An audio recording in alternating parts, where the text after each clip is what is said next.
দীর্ঘ ক্যারিয়ারে প্রতিপক্ষের সবচেয়ে কঠিন ফুটবলার হিসেবে মেসি, রোনালদো নয় বরং নেইমারকে বেছে নিয়েছেন ইতালি ও জুভেন্টাসের কিংবদন্তি গোলরক্ষক জানলুইজি বুফন। ব্রাজিলের এই তারকা ফুটবলারের অন্তত 5টি ব্যালন ডি'র জেতা উচিত ছিল বলে মনে করেন তিনি। 28 বছরের দীর্ঘ ক্যারিয়ার শেষে 2023 সালে গ্লাভস খুলে রাখার সিদ্ধান্ত নেন বুফন।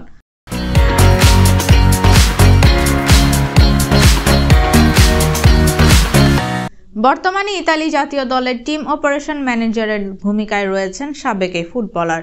সম্প্রতি মিলান ভিত্তিক ইতালির জাতীয় দৈনিক কোরিয়েরে দেল্লা সেরাকে এক সাক্ষাৎকার দিয়েছেন বুফন। সেখানে নিজের আত্মজীবনী উপস্থাপন করেন তিনি।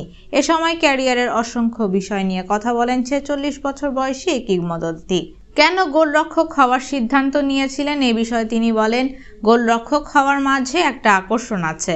ব্যথা পেয়েও তা থেকে আনন্দ খুঁজে নেওয়া ব্যাপারটি একেবারেই ব্যতিক্রম।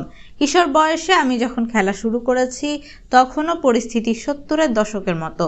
পিচগুলো সিমেন্টের মতো শক্ত, ক্ষতবিক্ষত হাত, পেছনে কালশিটে পড়ে যাওয়া এবং কতবার রক্তাক্ত হয়েছে এসব দিয়ে তখনকার গোলরক্ষকদের বিচার করা হতো। তবে শেষবার জুভেন্টাস ছাড়ার পর বার্সেলোনায় ফেরার প্রস্তাব পেয়েছিলেন বলে জানান বুফন।